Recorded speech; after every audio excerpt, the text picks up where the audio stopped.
हाँ भाई, foreign exchange rate के बारे में बात करेंगे हम लोग, ठीक है। फॉरेन एक्सचेंज रेट क्या होता है ये चैप्टर डिस्कस करेंगे आज की क्लास के अंदर, ठीक है। तो सबसे पहले हम देख लेते हैं, ये जो पूरा चैप्टर है ये दो शब्दों से मिलकर बना हुआ है, फॉरेन एक्सचेंज और रेट, ठीक है। तो सबसे पहले हमें पता होना चाहिए कि फॉरेन एक्सचेंज का मतलब क्या होता है, फिर मैं रेट का मतलब अलग से बताऊंगा, ठीक है।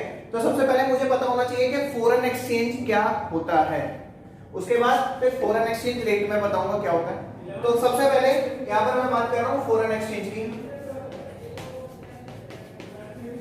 फॉरेन एक्सचेंज क्या होता है? फॉरेन एक्सचेंज का मतलब होता है कोई भी करेंसी, डोमेस्टिक करेंसी के अलावा जो हमारी करेंसी है उसके अलावा कोई भी किसी और कंट्री की करेंसी को हम लोग क्या कहते हैं, फॉरेन एक्सचेंज कहते हैं। ये बात किस किस को समझ आ गई? रेज योर हैंड, ठीक है। जरा ध्यान से देखो, अदर देन डोमेस्टिक करेंसी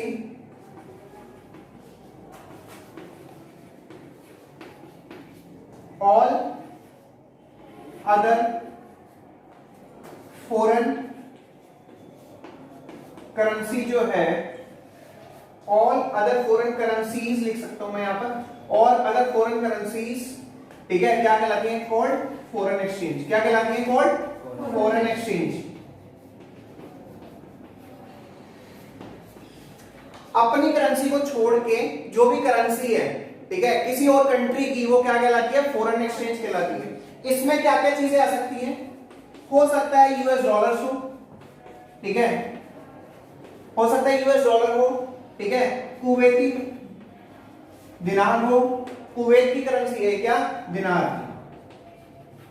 हो सकता है द्राम हो, द्राम किसकी करेंसी है पता है किसी को? द्राम किसकी करेंसी है? दुबई की है, ध्यान रखना, ठीक है। हो सकता है येन हो, येन किसकी है? जापान की, ठीक है। आगे और कोई करेंसी का नाम बताओ, किसी को पता है? पाउंड्स, ठीक है, पाउंड्स किसकी है? यूके की, इंग्लैंड की। तो ये जितनी भी करेंसी है, अच्छा अगर मैं यहाँ पे रुपीस लिख सकता हूँ? रुपीस जो है वो फॉरेन एक्सचेंज में नहीं आएगा, क्योंकि वो कौन सी करेंसी है? वो डोमेस्टिक करेंसी है। इसमें मैंने क्या बताया? अदर देन डोमेस्टिक करेंसी, ठीक है। यहाँ पे पूरा लिख देता हूं, अदर देन, यहाँ पे पूरा नहीं लिखा था। Other than domestic currency all other foreign currency क्या कहलाती है? Foreign exchange. ये जितनी भी बाकी की करेंसी है क्या कहलाती है? फॉरेन एक्सचेंज कहलाती है। ये बात किस किस को समझ आ गई? रेजर में पक्का? तो यहां पर मैंने यहां पर आपको फॉरेन एक्सचेंज का मतलब समझा दिया, नोट करो इसमें, ठीक है, नोट करो जल्दी से।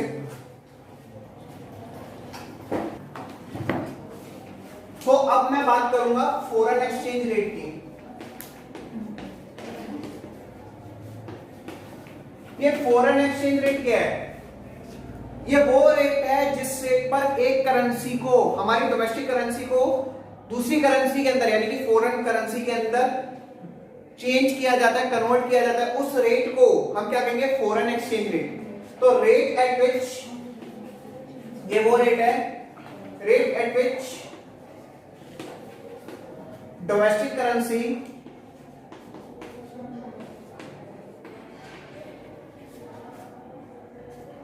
converts in terms of foreign currency,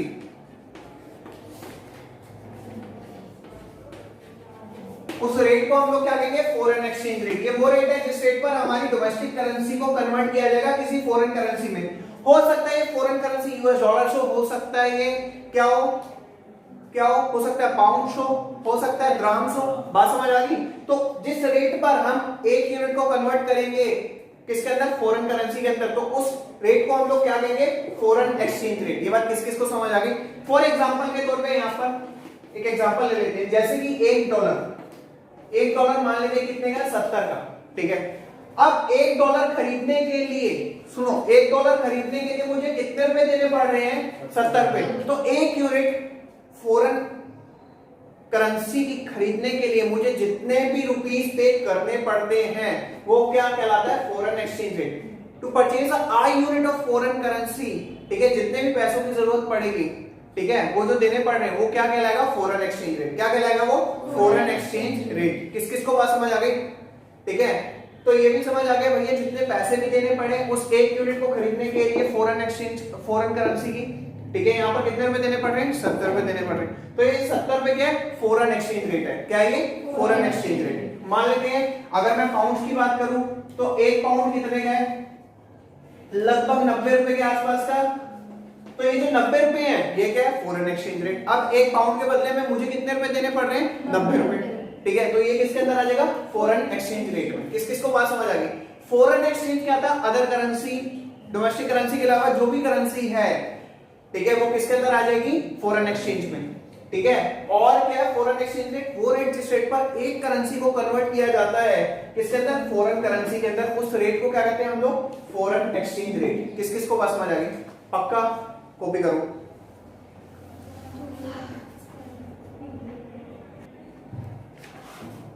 तो स्टूडेंट्स मैं यहां पर बात कर रहा हूं फॉरेन एक्सचेंज रेट सिस्टम्स के बारे में।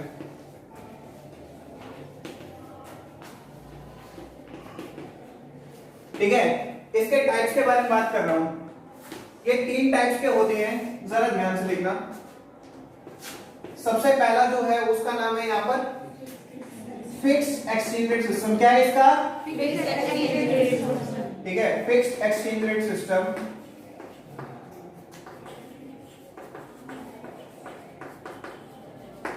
दूसरा जो सिस्टम है उसका नाम क्या है? Flexible exchange rate system.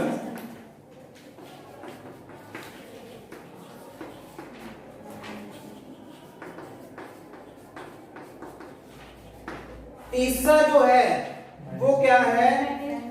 Manage floating exchange rate system. Manage floating exchange rate system,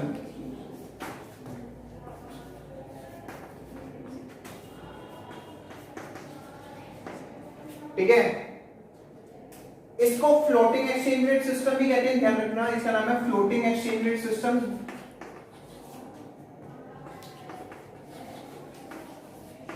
इसका दूसरा नाम है फ्लोटिंग एक्सचेंज रेट सिस्टम। और इसको क्या कहते हैं? इसको डर्टी फ्लोटिंग भी कहते हैं। क्या कहते हैं इसको? Dirty floating.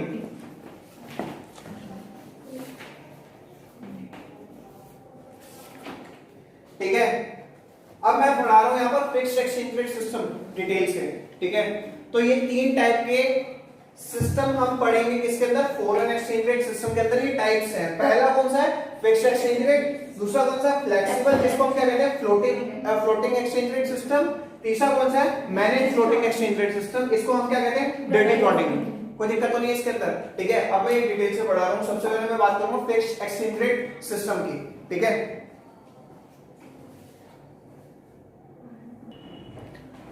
तो स्टूडेंट यहां पे स्टार्ट करते हैं फिक्स्ड एक्सचेंज रेट सिस्टम के बारे में। इसका नाम मैं आपको बताना भूल गया, इसका एक और नाम है क्या? क्या था? क्या बोले थे अभी? पेगिंग एक्सचेंज रेट सिस्टम, ठीक है। पेगिंग एक्सचेंज रेट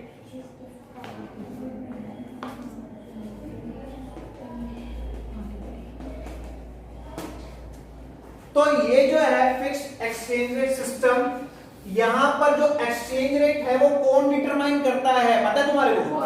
कौन डिटरमाइन करता है? गवर्नमेंट। तो यहां पर exchange rate is determined by the government.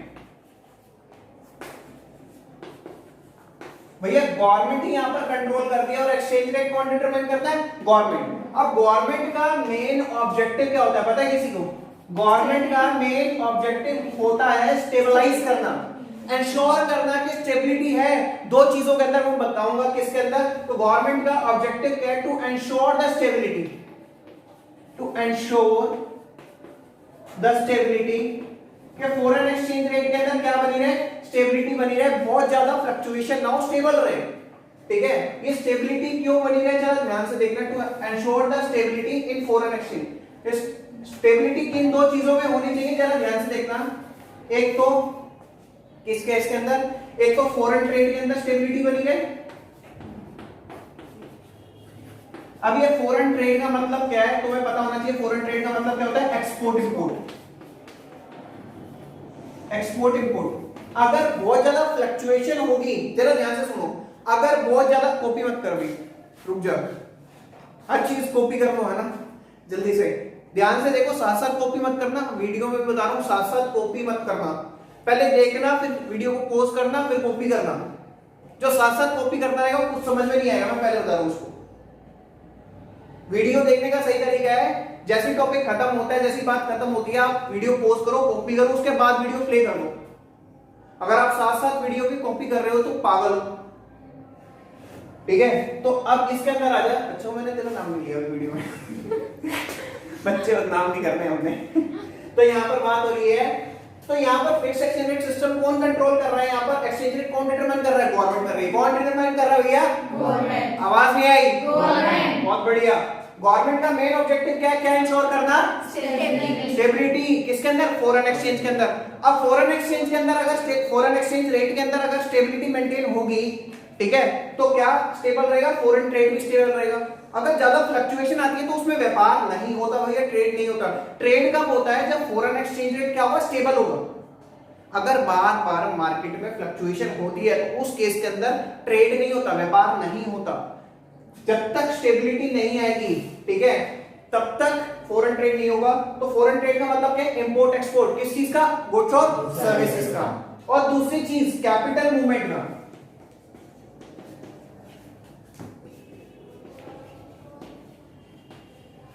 तो दो चीजों के अंदर स्टेबिलिटी मेंटेन करनी है, एक तो फॉरेन ट्रेड में और दूसरा किसके अंदर, कैपिटल मूवमेंट में। कैपिटल मूवमेंट क्या होती है, फॉर एग्जांपल हमने पैसा लगाया, ठीक है, हमने मान लो अमेरिका में कुछ पैसा लगाया है, हमने कोई चीज खरीदी है, तो हमारी कैपिटल कहां पे जा रही है, अमेरिका में, ठीक है। और मान लो वहां के कुछ लोगों ने इंडियन कंपनीज में इन्वेस्ट करा है, तो वहां की जो कैपिटल है वो कहां पर आ रही है, इंडिया में, जिसको हम क्या कहते हैं, फॉरेन डायरेक्ट इन्वेस्टमेंट कहते हैं। बात समझ आ रही है। तो यहां पर मैं बता रहा हूं, गवर्नमेंट का मेन ऑब्जेक्टिव रहता है ये स्टेबलाइज रहे। क्या स्टेबलाइज रहे, एक तो फॉरेन ट्रेड स्टेबलाइज रहे, दूसरा कैपिटल मूवमेंट क्या रहे, स्टेबलाइज रहे। बात समझ आ गई। इस वजह से जो ट्रांजैक्शन है वो ज्यादा हो पाएंगी। तो गवर्नमेंट का ये मेन ऑब्जेक्टिव है, दोनों के अंदर क्या बनी रहे, स्टेबिलिटी बनी रहे, ठहराव जो है वो बना रहे। अब इस ऑब्जेक्टिव को पूरा करने के लिए, हेलो, ये काम बहुत बड़ा है और खाली पैसों के अलावा तो होगा नहीं, बिना पैसों के ये गवर्नमेंट नहीं कर सकती। तो गवर्नमेंट को इस ऑब्जेक्टिव को फुलफिल करने के लिए, ठीक है, to fulfil this objective, government को यहां पर किस चीज की जरूरत पड़ेगी, गवर्नमेंट को यहां पर जरूरत पड़ेगी, किस चीज की जरूरत पड़ेगी, ढेर सारे फॉरेन एक्सचेंज रिजर्व की, ठीक है, ढेर सारे किस चीज की, फॉरेन एक्सचेंज रिजर्व की। गवर्नमेंट को क्या चाहिए, इस ऑब्जेक्टिव को फुलफिल करने के लिए ढेर सारा फॉरेन एक्सचेंज रिजर्व चाहिए। तो ये वाली बात समझ लो, इस सिस्टम के अंदर कौन डिसाइड करता है, गवर्नमेंट डिसाइड करती है। उसका ऑब्जेक्टिव क्या होता है, स्टेबलाइज करना, ठीक है, स्टेबलाइज करना किस चीज को, फॉरेन ट्रेड को, दूसरा कैपिटल मूवमेंट को। ये सब कुछ करने के लिए गवर्नमेंट को क्या चाहिए, ढेर सारा फॉरेन एक्सचेंज रिजर्व चाहिए। ये बात किस किस को समझ आ गई, कोई दिक्कत तो नहीं इसमें, ठीक है। अब आगे थोड़ा और डिटेल से बता रहा हूं। तो स्टूडेंट अब आगे बात करते हैं, इससे आगे इस सिस्टम के अंदर क्या है, यहां पर डोमेस्टिक जो करेंसी है, ठीक है, यहां पर जो डोमेस्टिक करेंसी है क्या है हमारी डोमेस्टिक करेंसी, रुपीज। तो यहां पर जो हमारी डोमेस्टिक करेंसी है रुपीज को हम क्या करते हैं, कन्वर्ट करते हैं, फिक्स करते हैं, किसके according, in terms of external standard के अकॉर्डिंग। अब ये एक्सटर्नल स्टैंडर्ड क्या है, ये एक्सटर्नल स्टैंडर्ड कुछ भी हो सकता है, ध्यान रखना, ये एक्सटर्नल स्टैंडर्ड कुछ भी हो सकता है। हो सकता है ये गोल्ड हो सकता है क्या ये सिल्वर हो, ठीक है, हो सकता है ये क्या हो, कोई अदर प्रीशियस मेटल हो, ठीक है, हो सकता है ये अदर कंट्री करेंसी हो, किसी दूसरी कंट्री की करेंसी हो, ठीक है।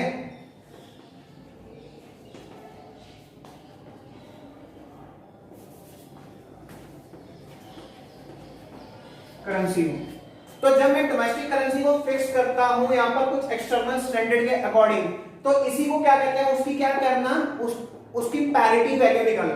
तो इसी पूरे प्रोसेस को क्या कहते हैं, क्या कर रहे हैं हम, उसकी पैरिटी वैल्यू निकाल रहे हैं। क्या निकाल रहे हैं, उसकी पैरिटी वैल्यू निकाल रहे हैं, ध्यान रखना। तो यहां पर हम अपनी, आपको पता है जो फॉरेन एक्सचेंज होता है ये हो सकता है डॉलर्स में हो, लेकिन ध्यान रखना है ज्यादातर डॉलर्स में होगा, या हम अपने पास कुछ क्या रखते हैं, गोल्ड रखते हैं। कंट्री अपने पास जो रिजर्व में क्या रखती है, या तो डॉलर रखती है या तो क्या रखती है, ज्यादातर गोल्ड रखती है अपने पास। तो ध्यान रखना है ये सारी चीजें, फॉरेन एक्सचेंज किस रूप में पड़ा होगा हमारे पास, या तो हो सकता है डॉलर्स हो या हो सकता है हमारे पास कुछ गोल्ड हो। बात समझ आ रही है, किस किस को समझ आ गया रेज्यूमेंट पक्का। तो यहाँ पर अपनी डोमेस्टिक करेंसी को फिक्स करना कुछ एक्सटर्नल स्टैंडर्ड के अकॉर्डिंग, तो उसको क्या करते हैं, उसकी पैरिटी वैल्यू निकालना, ठीक है। अब जब हम अपनी डोमेस्टिक करेंसी को क्या करेंगे, कंपेयर करेंगे, जब हम अपनी डोमेस्टिक करेंसी को यानी कि रुपीस को जब मैं क्या करता हूं, कंपेयर करता हूं या क्या कर देता हूं, टाई करता हूं। टाई मतलब ही क्या हो, कंपेयर करना। टाई करता हूं किसके साथ, यहां पर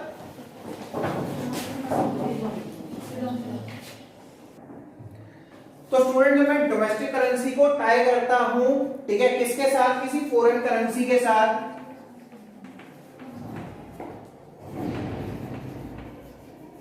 तो इस पूरे प्रोसेस को क्या कहते हैं, पैगिंग करना। क्या कहते हैं इसको, क्या कहते हैं इसको, पैगिंग। क्या कहते हैं इसको, पैगिंग। जब डोमेस्टिक करेंसी को टाई करता हूं या कंपेयर करता हूं किसी फॉरेन करेंसी के हिसाब से, तो उसको क्या कहते हैं, उस पूरे प्रोसेस को पैगिंग, ठीक है। जैसे कि अगर मैं कंपेयर करूं कि $1 की वैल्यू कितनी है, 70 रुपए है, ठीक है, और यहां पर जरा ध्यान से देखो, 1 पाउंड की वैल्यू जो है कितने रुपए है, 90। तो यहां पर जब मैं अपनी डोमेस्टिक करेंसी को कंपेयर करता हूं किसी दूसरी करेंसी के साथ, इसको क्या कहते हैं हम लोग, पैगिंग कहते हैं, ठीक है। तो हमारा यहां पर फिक्स्ड एक्सचेंज रेट सिस्टम खत्म हो गया। इसके ऊपर जरा ध्यान से सुन लो, इसके ऊपर शॉर्ट नोट भी आ सकता है 3 से 4 नंबर का, और एक एक नंबर के बहुत सारे क्वेश्चन बनते हैं। क्या पैरिटी वैल्यू क्या होती है, पैगिंग क्या होती है, और फिक्स्ड एक्सचेंज रेट सिस्टम के अंदर कौन डिटरमाइन करता है फॉरेन एक्सचेंज रेट, ये पता होना चाहिए। और हम फिक्स्ड एक्सचेंज रेट सिस्टम के अंदर ही 2 और चीजें पढ़ेंगे, ठीक है। एक तो क्या पढ़ेंगे, डिवैल्यूएशन, एक तो हम डिवैल्यूएशन पढ़ेंगे, और क्या पढ़ेंगे हम लोग इसके अंदर, रिवैल्यूएशन, जो हमारा नेक्स्ट टॉपिक है। डिवैल्यूएशन और रिवैल्यूएशन को किसका पार्ट है, जरा ध्यान से देखना, फिक्स्ड एक्सचेंज रेट सिस्टम का। हम इसी के अंदर पढ़ेंगे डिवैल्यूएशन और रिवैल्यूएशन, ध्यान रखना।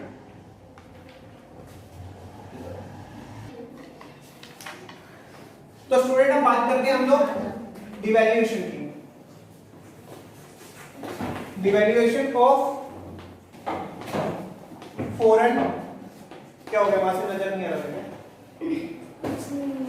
अच्छा मन नहीं कर रहा था, दिख नहीं रहा था मुझे। तो डिवैल्यूएशन ऑफ फॉरेन करेंसी के बारे में बात कर रहे हैं, sorry devaluation of domestic currency.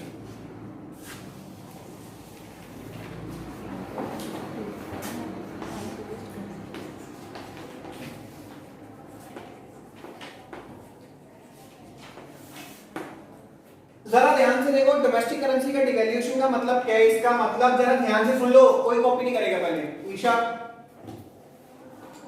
ठीक है। डिवैल्यूएशन ऑफ डोमेस्टिक करेंसी का मतलब क्या है, fall in the value of domestic currency in terms of किसके, in terms of foreign currency. इसका मतलब बता सकते हो, अरे डोमेस्टिक करेंसी की वैल्यू में गिरावट आना किसके कंपैरिजन में, फॉरेन करेंसी के कंपैरिजन में। फॉर एग्जांपल जैसे कि यहां पर $1 कितने का था, 70 का, कितने का, अब कितने का हो गया, $1 75 का। तो यानी कि $1 को खरीदने के लिए पहले मुझे 70 रुपए देने पड़ रहे थे, अब उसी डॉलर को खरीदने के लिए मुझे 5 रुपए एक्स्ट्रा पे करने पड़ रहे हैं। तो इस केस में हमारी जो करेंसी की वैल्यू है वो बढ़ी है या गिरी है, गिरी है, फॉल हुई है।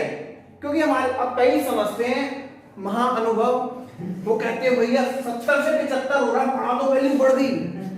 अबे बेवकूफो, उसी 70 के मुकाबले अब वो चीज जो थी, ठीक है, वो चीज कितने की थी, डॉलर कितने का था, 70 का, अब उसी डॉलर को खरीदने के लिए मुझे ज्यादा पैसे देने पड़ रहे हैं। तो इस केस के अंदर अपनी डोमेस्टिक जो वैल्यू है, अपनी डोमेस्टिक करेंसी की जो वैल्यू है, यहाँ पर क्या हो रही है, बढ़ रही है, कम हो रही है, कम हो रही है, क्या हो रही है, कम हो रही है। डोमेस्टिक करेंसी की वैल्यू क्या हो रही है, कम हो रही है, फॉल हो रही है।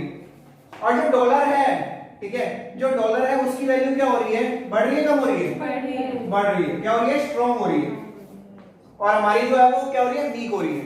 किस किस को बात समझ आ रही है, पक्का।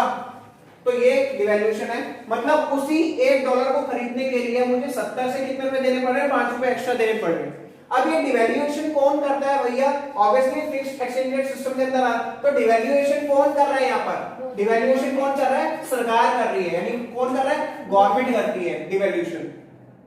किस लिए करती है मैं बताऊंगा, ठीक है, किस लिए करती है ये मैं बताऊंगा, पहले इसको कॉपी करो जल्दी से। डिवैल्यूएशन का मतलब क्या है, एग्जांपल देखो जल्दी से इसका।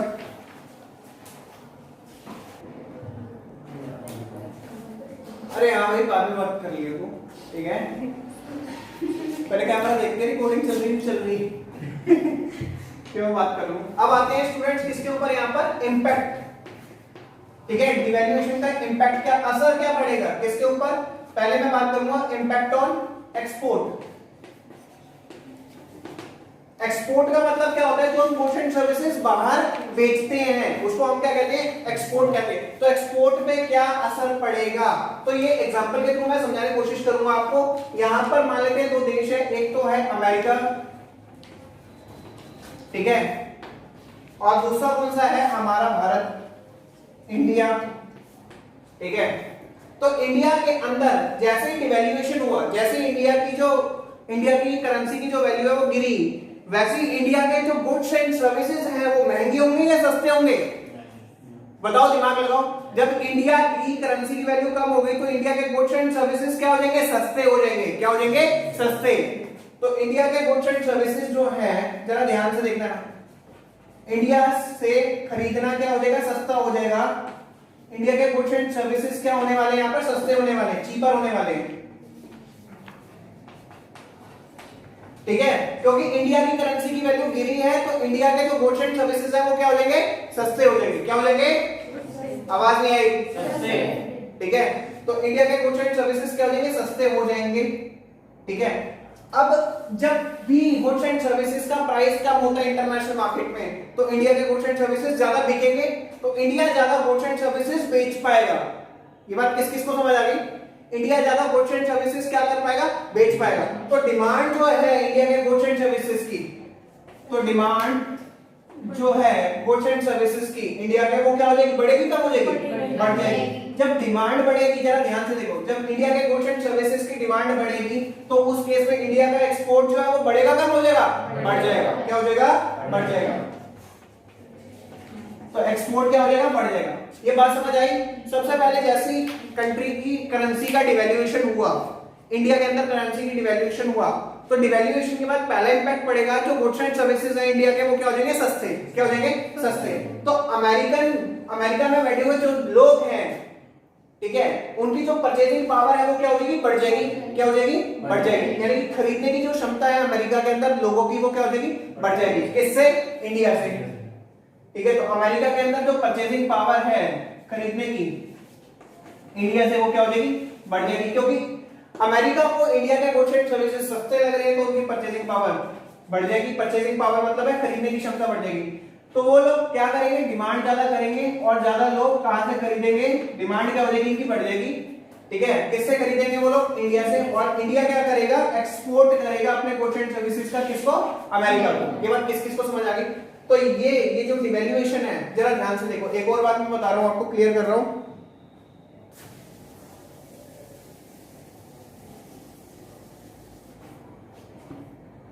तो ये जो डिवैल्यूएशन हुआ डोमेस्टिक करेंसी का,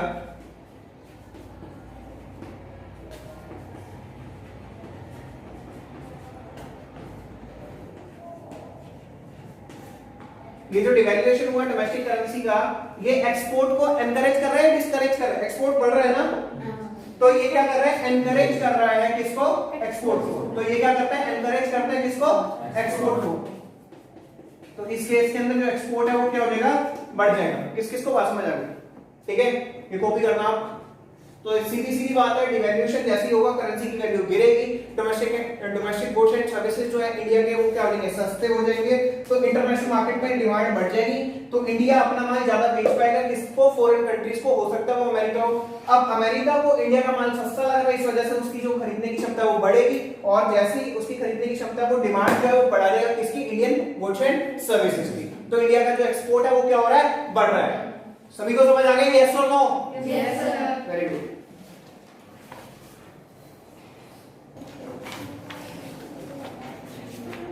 हाँ भाई, अब डिवैल्यूएशन का इंपैक्ट बता रहा हूं किसके ऊपर, इंपोर्ट के ऊपर। इंपोर्ट का मतलब होता है जब हम गुड्स एंड सर्विसेज किसी दूसरी कंट्री से खरीदते हैं, क्या करते हैं, और एक्सपोर्ट वाले केस में क्या कर रहे थे हम लोग, बेच रहे थे, ठीक है।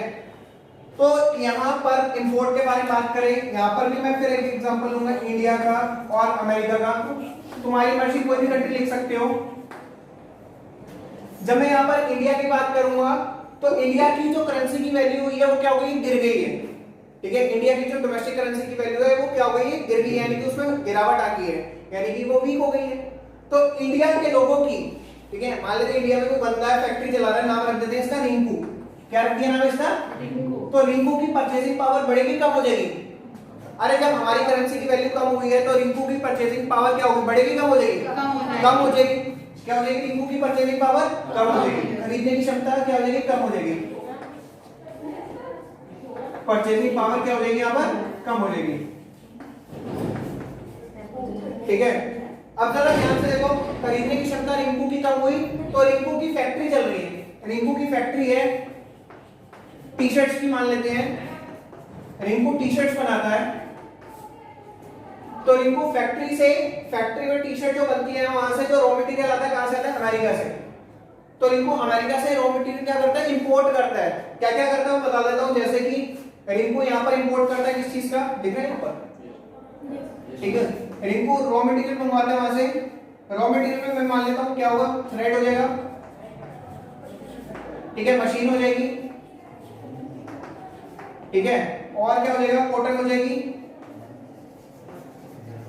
तो रिंकू ये सब चीजें कहां से मंगवाता है, अमेरिका से। तो अब जैसे ही हमारी करेंसी की वैल्यू गिरेगी तो उस केस में रिंकू ये सब चीजें ज्यादा मंगवाएगा या कम मंगवाएगा, तो ये सब चीजों की जो डिमांड है वो क्या हो जाएगी, गिर जाएगी, क्योंकि रिंकू की जो परचेसिंग पावर है यानी खरीदने की क्षमता जो है वो क्या हो गई है, यहाँ पर गिर गई है, क्या हो गई, रिंकू की परचेसिंग पावर कम हो गई है। तो यानी कि जो इंडिया, अब बहुत सारे इंडिया में ऐसे लोग होंगे जो बिजनेसमैन होंगे जो सामान खरीद रहे होंगे कहां से, किसी फॉरेन कंट्री से, ठीक है, तो उस केस के अंदर जो इंडिया के लोग हैं उनकी परचेसिंग पावर भी रिंकू की तरह क्या हो गई होगी, कम हो गई होगी। तो यानी कि जो इंडिया का जो इंपोर्ट है, इंडिया का जो इंपोर्ट है, इंपोर्ट का मतलब जो वो गुड्स एंड सर्विसेज बाहर से खरीद रहा था वो क्या हो जाएगा, एनकरेज होगा या डिस्करेज होगा, तो इंपोर्ट क्या हो जाएगा, यहाँ पर कम हो जाएगा, क्या हो जाएगा यहाँ पर, किस किस को ये बात समझ आ गई, वेरी गुड, पक्का समझ आ गया, कॉपी करो। तो फिक्स्ड एक्सचेंज रेट सिस्टम के अंदर मैंने अभी आपको डिवैल्यूएशन बताया, अब मैं आपको बता रहा हूं क्या, रिवैल्यूएशन, क्या है ये, जैसे डिवैल्यूएशन के अंदर करेंसी की वैल्यू क्या हो रही थी, गिर रही थी, यहाँ पर क्या हो रही है, रिवैल्यूएशन के अंदर इंक्रीज हो रही है, करेंसी की वैल्यू क्या हो रही है, डोमेस्टिक करेंसी की वैल्यू बढ़ रही है, इंक्रीज हो रही है। बात किस किस को समझ आ गई, तो इस केस में क्या होता है, increase in the value of domestic currency, यानी कि इस केस में रुपीस की वैल्यू क्या हो रही है, स्ट्रॉन्ग हो रही है, क्या हो रही है, स्ट्रॉन्ग हो रही है। एग्जांपल ले लेते हैं हम लोग, जैसे कि एक डॉलर पहले कितने का था, 75 का, 75, अब उसी डॉलर को खरीदने के लिए मुझे कितने रुपए देने पड़ रहे हैं, 5 रुपए कम देने पड़ रहे हैं, बात समझ आ रही है, एक डॉलर पहले कितने का था, 75 का, अब उसी डॉलर को खरीदने के लिए मुझे 5 रुपए कम देने पड़ रहे हैं, यानी कि 70 रुपए देने पड़ रहे हैं। तो यानी कि इस केस के अंदर जो रुपीस है, ठीक है, जो रुपीस है उसकी वैल्यू स्ट्रॉन्ग हुई है, वीक हुई है, क्या हुई है, स्ट्रॉन्ग, क्या हुई है, स्ट्रॉन्ग, वेरी गुड। और डॉलर की वैल्यू क्या हुई होगी इस केस में, वीक, डॉलर की वैल्यू इस केस में क्या हुई है, वीक, नजर आ रहा है तक, इसमें आ रहा है, ठीक है, तो डॉलर की वैल्यू इस केस में वीक हुई है।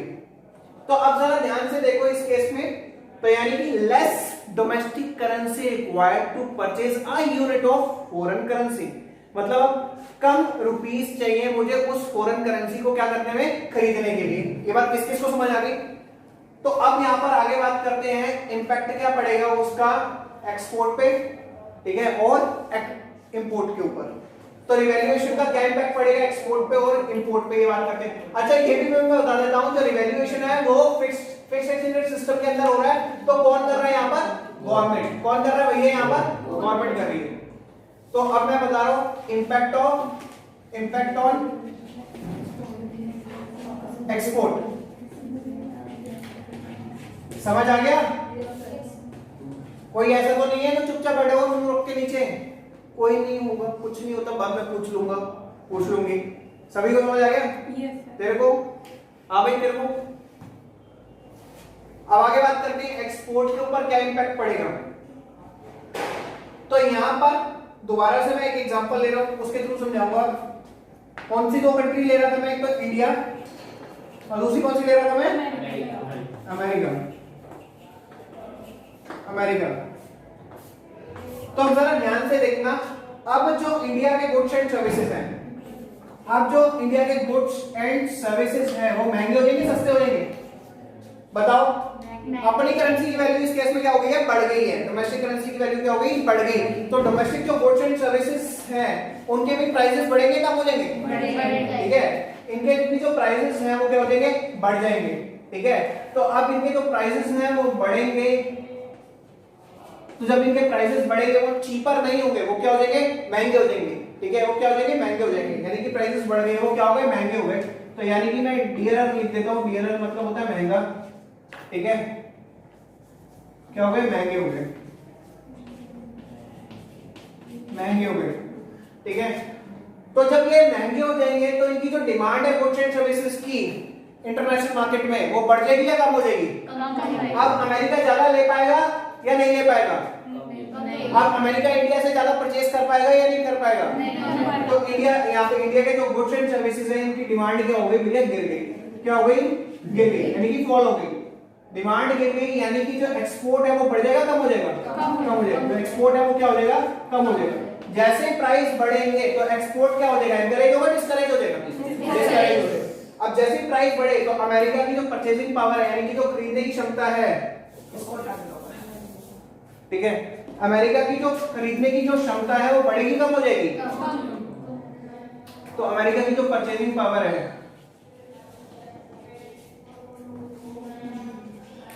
परचेजिंग पावर है वो क्या हो जाएगी? कम हो जाएगी। ये बात किस किस को समझ आ गई भैया?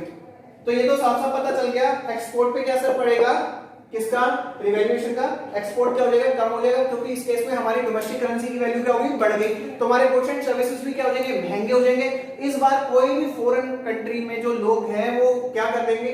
अब फॉरेन कंट्री में जो लोग बैठे हुए उनकी जो परचेजिंग है यानी कि जो खरीदने की क्षमता है, किससे? इंडिया से। अमेरिका किससे खरीद रहा है? इंडिया से। तो परचेजिंग पावर अमेरिका की घट जाएगी, क्योंकि इंडिया के गुड्स एंड सर्विसेज क्या हो गए? महंगे हो गए। तो इस वजह से जो डिमांड है वो क्या हो गई? कम हो गई, और एक्सपोर्ट भी क्या हो जाएगा? कम हो जाएगा। तो इंडिया इस बार ज्यादा माल नहीं बेच पाएगा अमेरिका को, क्योंकि इंडिया में क्या हो गई? महंगाई हो गई। ये बात किस किस को समझ आ गई? पक्का? ठीक है,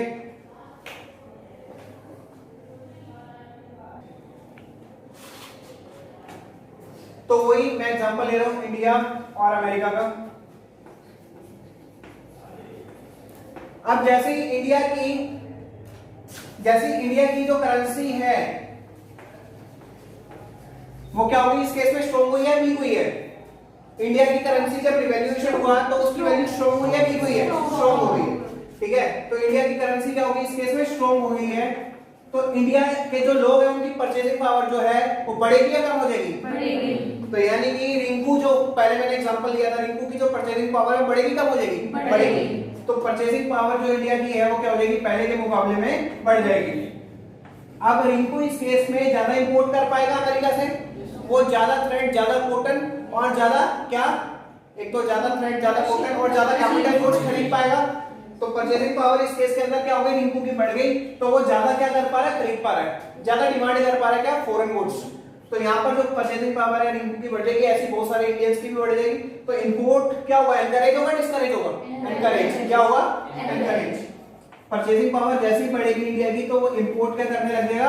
ज्यादा करने लग जाएगा। ठीक है, ये बात किस किस को समझ आ गई भैया?